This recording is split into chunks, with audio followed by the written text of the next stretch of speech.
नमस्कार, निज में आपका स्वागत है और मैं हूं आपके साथ जुबैर मलिक। और जनता की आवाज में आज हम बात करेंगे किसान आंदोलन पर सियासी घमासान की और किसको मिलेगा इसका इनाम, क्योंकि सूबे की सरकार के नेता किसान आंदोलन को राजनीतिक आंदोलन करार दे रहे हैं। हालांकि इस आंदोलन को चलाने वाले किसान नेता राकेश टिकैत अपने मन से कह चुके हैं कि राजनीति से उनका कोई लेना देना नहीं, लेकिन बावजूद इसके बीजेपी के नेता लगातार इस आंदोलन को सियासी रंग देने में लगे हैं। आज इसी मुद्दे पर हम बातचीत करेंगे कि क्या वाकई किसान आंदोलन जिन मांगों को लेकर शुरू किया गया था, क्या वो आंदोलन आज भी वही किसान चिंतक आंदोलन है या फिर आंदोलन में भी सियासत की भेंट चढ़ता जा रहा है। तो आज बात करेंगे किसान आंदोलन पर सियासी घमासान की, किसको मिलेगा इसका इनाम पर। इसी मुद्दे पर चर्चा करने के लिए हमारे साथ कुछ खास मेहमान भी मौजूद है, आपको उनसे भी तारुफ कराएंगे, लेकिन उससे पहले आपको दिखाते हैं अपनी एक खास रिपोर्ट।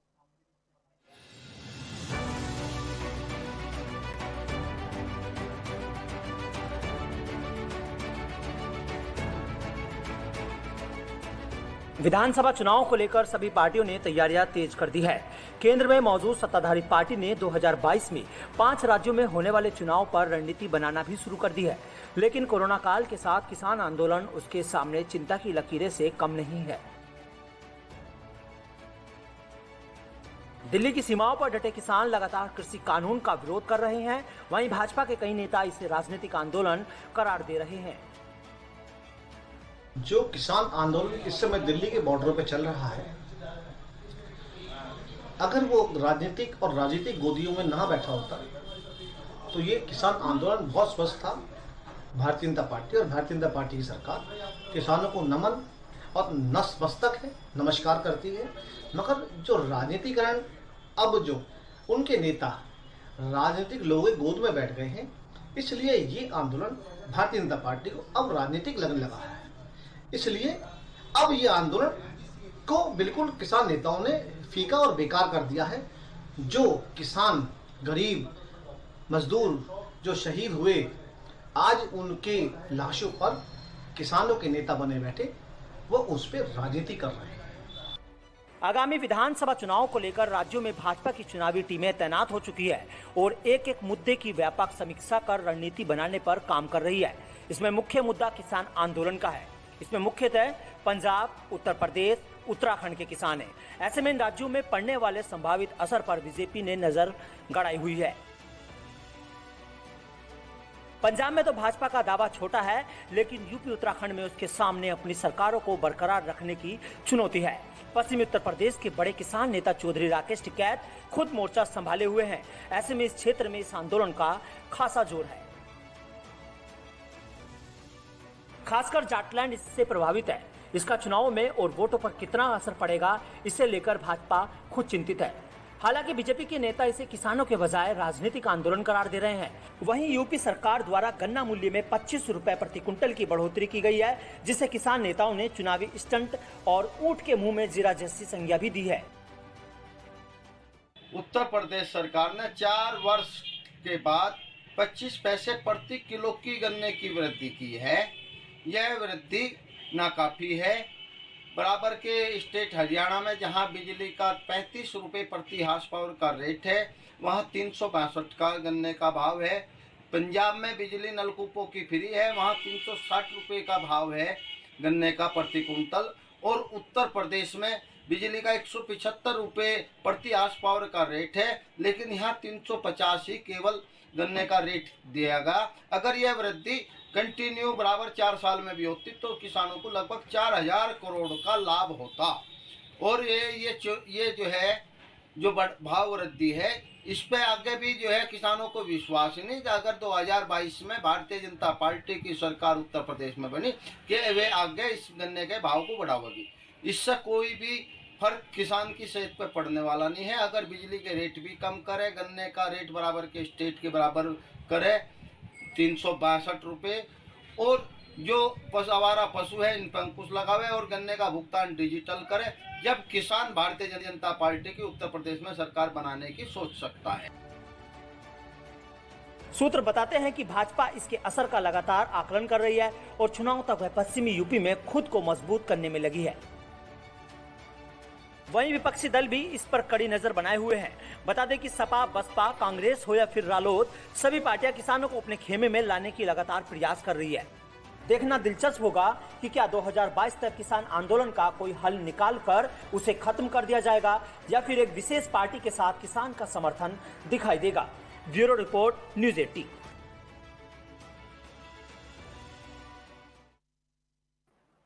तो किसान आंदोलन से हर एक पार्टी नजरें गड़ाए बैठी है। आज इसी मुद्दे पर हम चर्चा करेंगे कि किसे कितना असर पड़ेगा, और पड़ेगा तो क्या पड़ेगा, और बनेगी तो किसकी सरकार बनेगी, और क्या कुछ होने वाला है, क्योंकि सियासी वार लगातार जारी है किसान आंदोलन पर। इसी खास मुद्दे पर चर्चा करने के लिए हमारे साथ एक पैनल भी मौजूद है। आइए आपको उन्हीं से भी तारुफ करा देते हैं। हमारे साथ मौजूद है दीपक गौड़, जो कि राष्ट्रीय कोषाध्यक्ष है समाजवादी पार्टी के। हमारे साथ मौजूद है योगेश योगी जी, भारतीय जनता पार्टी से। हमारे साथ मौजूद है डॉक्टर अनिल डबाज, जो कि आरएलडी से आते हैं। बहुत बहुत स्वागत है आपका भी सर। तो सबसे पहले यहाँ पर हमारा सवाल रहेगा योगेश योगी जी, आप ही से। आप बीजेपी के प्रवक्ता हैं और सूबे की सरकार भी इस समय आप ही लोग चला रहे हैं, और लगातार कहीं ना कहीं बीजेपी की ओर से लगातार ये कहा जा रहा है, कई नेताओं के बयान भी आए हैं और लगातार कह रहे हैं कि जो आंदोलन है वो राजनीतिक हो गया है। तो सबसे पहले आपसे यही सवाल रहेगा कि बीजेपी को इस किसान आंदोलन का क्या असर पड़ेगा, और पड़ेगा तो कितना असर पड़ेगा, क्योंकि योगी जी भी साफ तौर पर कह रहे हैं कि किसान आंदोलन का बीजेपी को कोई फर्क नहीं पड़ने वाला 2022 के चुनाव में। जी बिल्कुल सही सवाल आपने उठाया है। इस देश में कि 60% आबादी आज भी किसानों की है। भारत में 60% किसान है और इनकी लगभग संख्या 65 करोड़ है। और जिन मुद्दों पर बात कर रहे हैं लोग कि किसानों का, तो उत्तर प्रदेश की आबादी जो 20 या 25 करोड़ के बीच है अभी घट बढ़ के, उसके बीच में जो किसान, पूरे उत्तर प्रदेश में किसान है, लेकिन किसान सिर्फ एक जगह से आंदोलन करने जा रहा है, वो है हमारा पश्चिमी उत्तर प्रदेश। वहीं से किसान, अब इस पर ध्यान देने की बात है, इसमें कुछ तकनीकी बातें हैं। किसानों की 3 श्रेणियां हैं। एक सीमांत किसान है जिसके पास 2.5 एकड़ से कम जमीन होती है।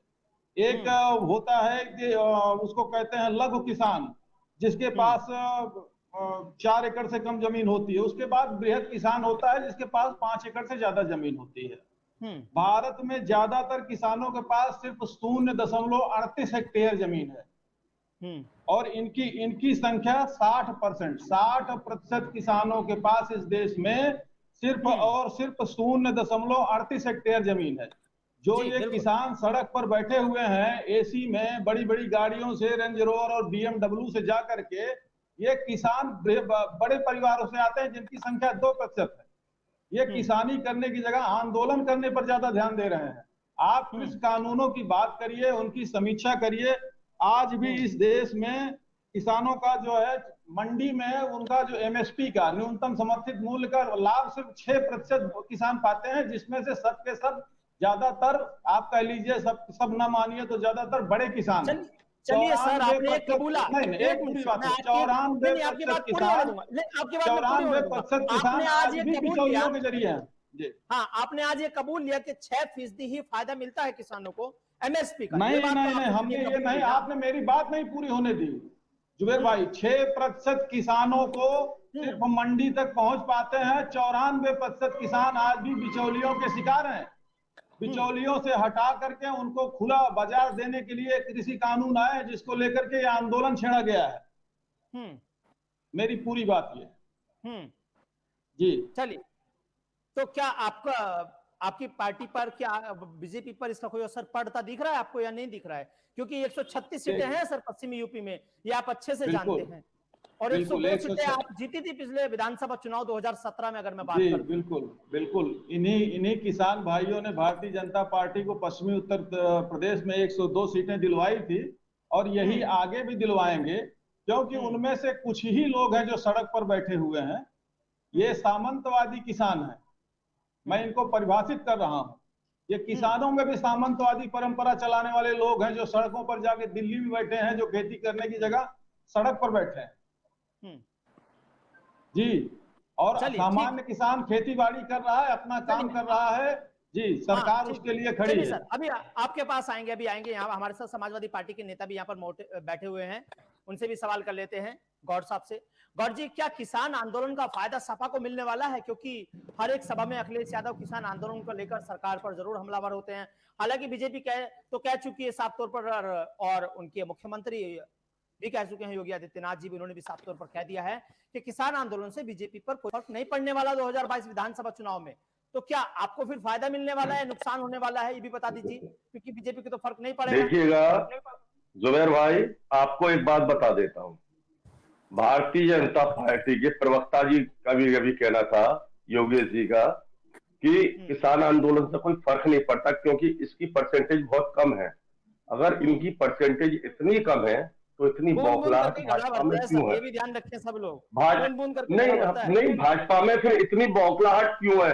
आपको एक बात और बता दें, इस वक्त किसान आंदोलन से जो बौखलाहट है इनको इतनी है कि श्राद्ध पितृपक्ष होता है, जुबैर भाई शायद आपको भी थोड़ी बहुत जानकारी होगी इस बारे में, हिंदू धर्म के बारे में। पितृपक्ष में हमारे यहाँ पर जो जिस सनातन धर्म की ये हर वक्त दुहाई देते हैं, उसी सनातन धर्म हिंदुत्व में श्राद्ध पक्ष में, पितृपक्ष में कोई भी शुभ कार्य नहीं किया जाता है, कोई शुभ कार्य नहीं किया जाता। लेकिन इन्होंने मंत्री बना के मंत्रिमंडल में, क्योंकि इनको बौखलाहट क्यों, जो इनके पुराने विधायक, मंत्री और सांसद है, रुकिए, सांसद है, वो निजी नहीं जुबैर भाई, बिल्कुल सुनिए और सनातन धर्म पर बहस करने नहीं बैठे हैं। योगेश जी मेरी बात खत्म हो जाने दीजिए, मैं आपकी बात मैंने सुनी थी, मेरी पहले पूरी में, मैं उसी बात पे आ रहा हूँ। तो इन्होंने, क्योंकि इनके जो विधायक मंत्री हैं वो नए जो पुराने हैं वो कहीं घुस नहीं पा रहे, भाई ने दौड़ा कर किसान भगा रहे हैं, किसान इनको दौड़ा रहे हैं गांवों से, चाहे एमपी हो, आपने देखा होगा एमपी हो, एमएलए हो, भगाए जा रहे हैं। नए बाहर से ये मंत्री उनको प्रभारी बनाकर लाए हैं। दूसरा जो अब लेके आए हैं ये नए विधायकों को एमएलसी बना के उनको मंत्री पद दिया है, ये बौखलाहट है। अब दूसरी बात किसानों की, किसान आंदोलन का फायदा हमको होगा, किसको होगा? हमारे इससे कोई सरोकार नहीं है, लेकिन हम किसानों के पक्ष में, समाजवादी पार्टी धरतीपुत्र मुलायम सिंह यादव, आज से नहीं इतिहास है, क्योंकि हम चौधरी चरण सिंह जी के आदर्शों पर चलने वाली पार्टी है समाजवादी पार्टी, डॉक्टर राम मनोहर लोहिया जी के आदर्शों पर चलने वाली पार्टी है समाजवादी पार्टी। इसलिए किसानों के पक्ष में समाजवादी पार्टी हमेशा खड़ी है, खड़ी रहेगी, क्योंकि इनके जो खुद नेता है, वरुण गांधी हो और भी कई मंत्री है, वो खुद कह चुके हैं कि किसानों की बात को सुननी चाहिए, किसानों से वार्ता करनी चाहिए, इनकी समस्या का समाधान करना चाहिए। लेकिन इनको कानों पे जूं नहीं रहते, क्यों कि सरकार इनकी नहीं चल रही, सरकार दो की चल रही हो, और उन दो को तो दो बड़े पद, इसलिए ताजी कुछ भी कहे, प्रवक्ता जी कुछ भी कहे, आपसे कोई मतलब नहीं है, क्योंकि बात सिर्फ इतनी है कि इनके प्रवक्ता जी कुछ कहना भी चाहे तो नहीं कह पाएंगे, और ये कहेंगे तो इनकी सुनेगा कौन? इनके सांसदों की नहीं सुनी जा रही। इनके जो पुराने दल थे, अकाली दल, इनका बहुत पुराना गठबंधन था, इनका अच्छा समर्थक था, इनका अच्छा सहयोगी था, वो किसान आंदोलन पर इनको छोड़ के गया है। आप जनता की बात कर रहे हैं, जनता इनको वोट देगी, जनता इनको लज्जाएगी, आएंगे अभी आएंगे, नहीं देगी भारतीय जनता पार्टी। अभी जनता किसे वोट देगी, अभी मैं आपको बताऊंगा कौन किसे वोट देगी। मुझे आवाज नहीं आ पा रही। जुबैर भाई जी अनिल अभी हम बोल सकते हैं, अनिल जी के पास जाएंगे, अभी बाद में आप बोलना सर, अभी बाद में आपसे सवाल लेंगे। डॉक्टर अनिल डबास बैठे हमारे साथ, आरएलडी के जो प्रवक्ता यहाँ पर बैठे हैं, प्रदेश उपाध्यक्ष भी है युवा रालोद के, उनसे भी एक सवाल ले लेते हैं। अनिल जी, सर किसान आंदोलन पर सियासी घमासान लगातार जारी है, और आरएलडी इस किसान आंदोलन को कैसे देख रही है? क्या कुछ फायदा मिलने वाला है आरएलडी को, और मिलेगा तो कितना फायदा मिलेगा? क्योंकि कहीं ना कहीं देखिए लगातार बीजेपी तो साफ तौर पर कह चुकी है, मुख्यमंत्री साहब भी कह चुके हैं कि भाई हमें तो कोई फर्क नहीं पड़ने वाला इस आंदोलन से। और एक भाजपा के एक सांसद है, उनकी बेटी भी कह रही है कि जो धरने पर बैठे हैं वो भेड़िए लोग बैठे हैं। सर आपकी आवाज नहीं आ रही अनिल जी, अनिल जी आपकी आवाज नहीं मिल पा रही।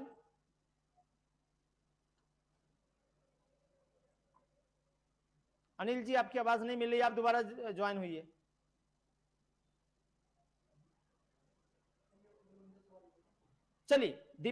चलिए चलना चाहेंगे योगेश जी के पास, क्योंकि योगेश जी यहाँ पर भारतीय जनता पार्टी का पक्ष रखने के लिए हमारे साथ बैठे हैं। योगेश जी, किसान आंदोलन पर सियासी घमासान जैसा कि चल रहा है, वो मैं पहले ही आपको बता चुका हूं, यही हमारा मुद्दा है, और बीजेपी की ओर से लगातार प्रतिक्रियाएं भी आती रहती है, और अब तो बीजेपी की सांसद की बेटी, बागपत से जो सांसद है उनकी बेटी भी कह चुकी है, जो धरने पर लोग बैठे हैं ना सर, वो उनको भेड़िया बता रहे हैं। तो क्या इस तरह की भाषा सही है? किसी सांसद, जुबेर भाई, किसी सांसद की बेटी का उल्लेख जो है इस डिबेट में करना अच्छी बात नहीं है, क्योंकि वो किसी की प्रवक्ता नहीं है और भाजपा भारतीय जनता पार्टी में उसका कोई डिजिग्नेशन नहीं है। क्या किसी पर टिप्पणी करना सही है सर? क्या नहीं, कोई नहीं, कोई नहीं, मैंने कोई टिप्पणी नहीं की है, बीजेपी को मैंने कोई टिप्पणी नहीं की है जुबेर भाई। सर्टिफिकेट बना के दे दिया जाता है क्या? नहीं, बिल्कुल गलत बात है कि किसी की बेटी ने क्या कहा जुबेर भाई, ये बात यहाँ हूँ करने का विषय नहीं है कि किसान की सांसद ने क्या कहा। सांसद को जनता ने बीजेपी से चुना है, बीजेपी ने उनको पार्टी का के टिकट पर चुनाव लड़ाया। वो क्या कहते हैं ये चीज मायने रखती है,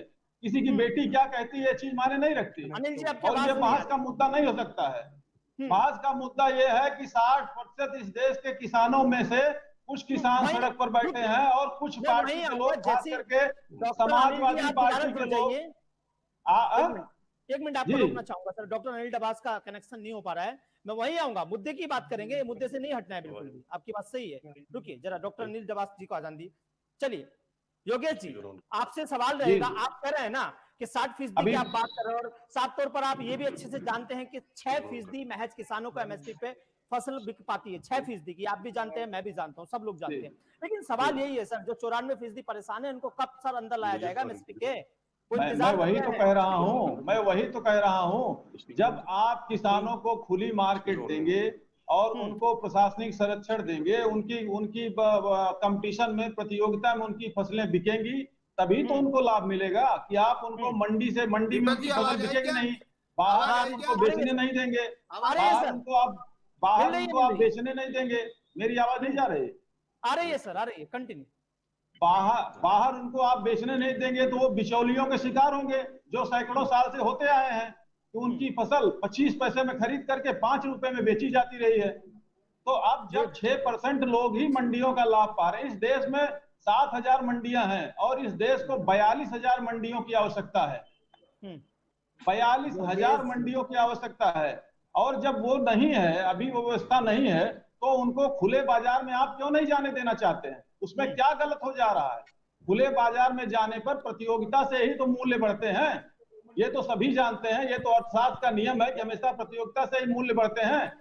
बाकी राजनीतिक रोटियां सेकने के लिए समाजवादी पार्टी है, बाकी लोग हैं, बहुत सारे लोग हैं, उनको किसानों की बात, सिर्फ उनको वही आंदोलनकारी किसान दिख रहे हैं। 38 योजनाएं नहीं दिख रहे हैं जो सरकार ने चला रखी है, जो सरकार किसानों को इतना फायदा पहुंचा रही है। इसके पहले भी बजट बनते थे, इसके पहले भी सरकार के पास पैसा होता था। 500 रुपए भी अगर किसानों को कभी दिया गया हो तो उनको बताइएगा।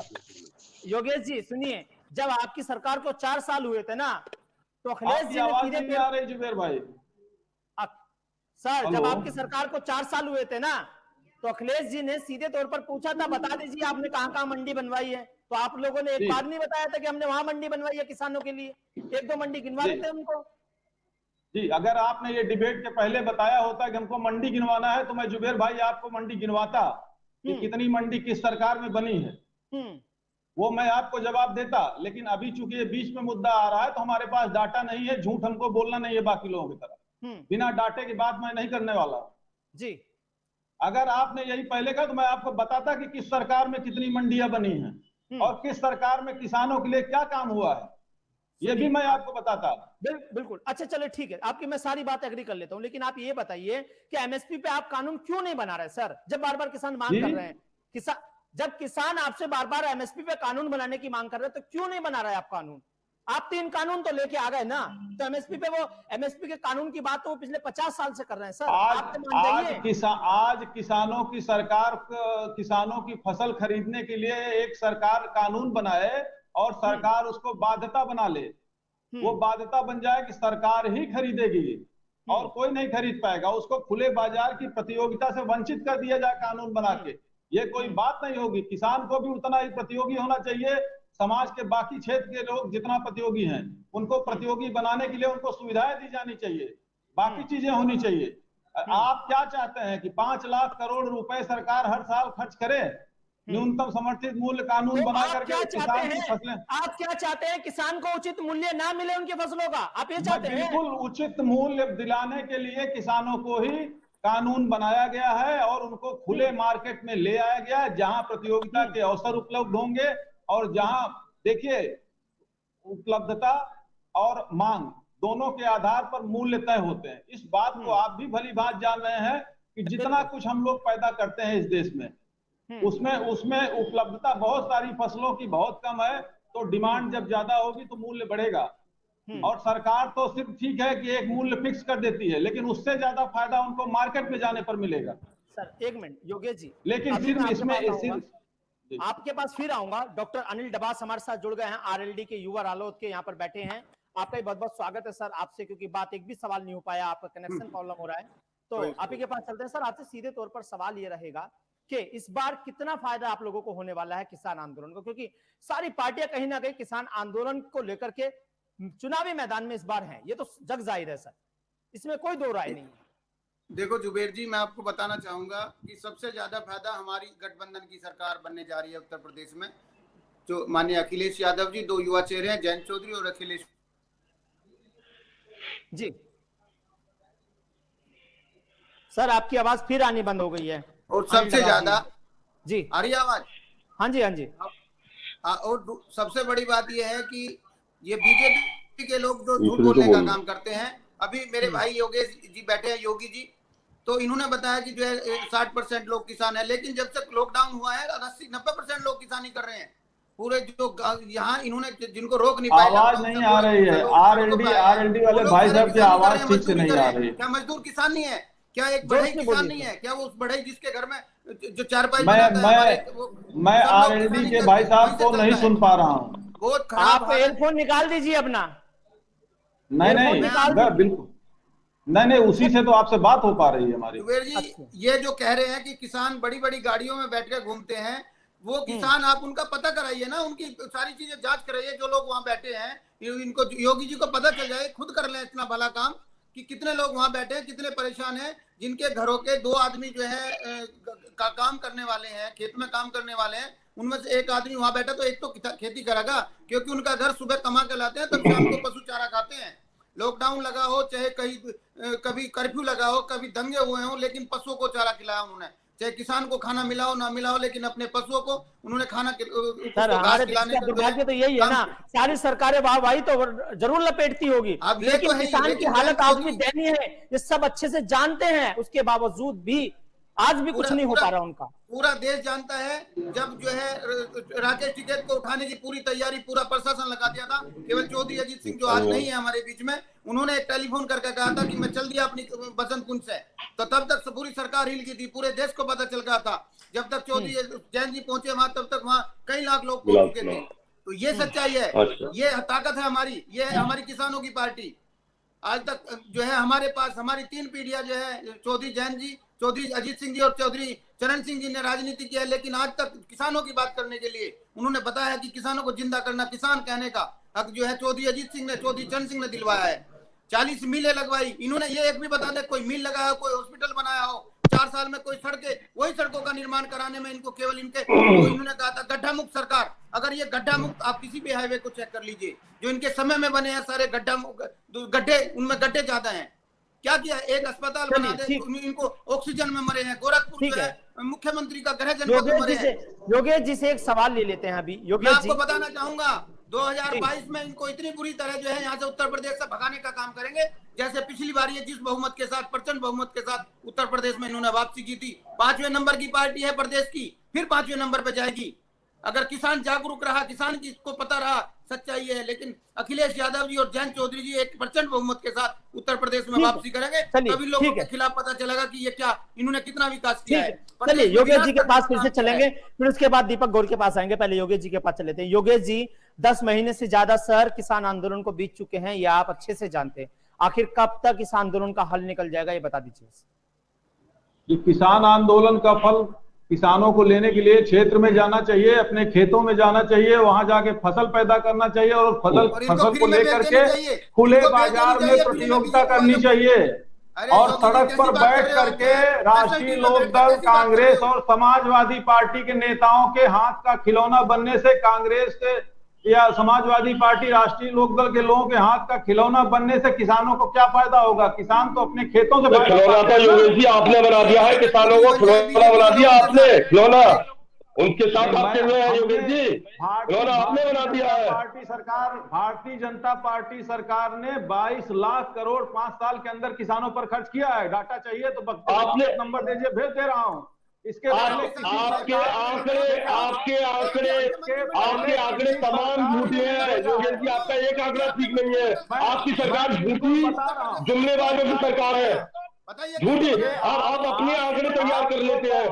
आप बैठ करके टीवी पर कहते रहे भाई साहब की झूठी है, मैं तो आंकड़ों की बात कर रहा हूँ। और मैं अरे तो आपके तो प्रधानमंत्री टीवी पर ही कहते अपने मन की बात बता देते, आप कौन कहने जनता के बीच में जा रहे हैं? किसान दिल्ली से कितनी दूर था, प्रधानमंत्री कितनी बार उससे मिलने पहुंचे?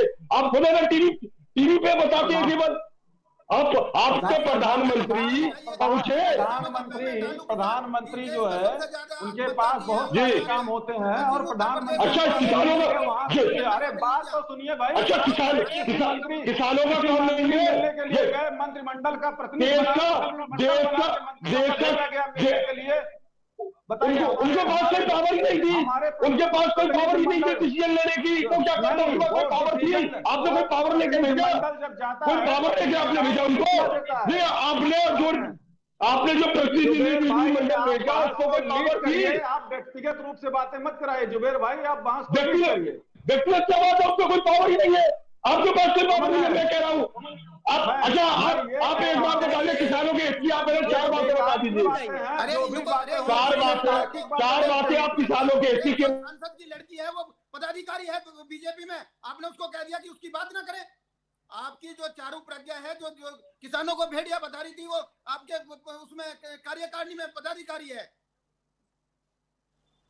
आपकी तो आवाज ही नहीं आ पा रही है, बाकी भाई साहब की आवाज आ रही है। समाजवादी पार्टी जो बैठे हुए हैं, आपकी आवाज नहीं साफ आ पा रही। योगेश जी आपको बताना चाहूंगा, जिस चारू प्रज्ञा ने किसानों को भेड़िया कहा है, ये आपको भुगतनी पड़ेगी। आप जो है क्षेत्र में आओगे तो आप लोगों को पता चलेगा।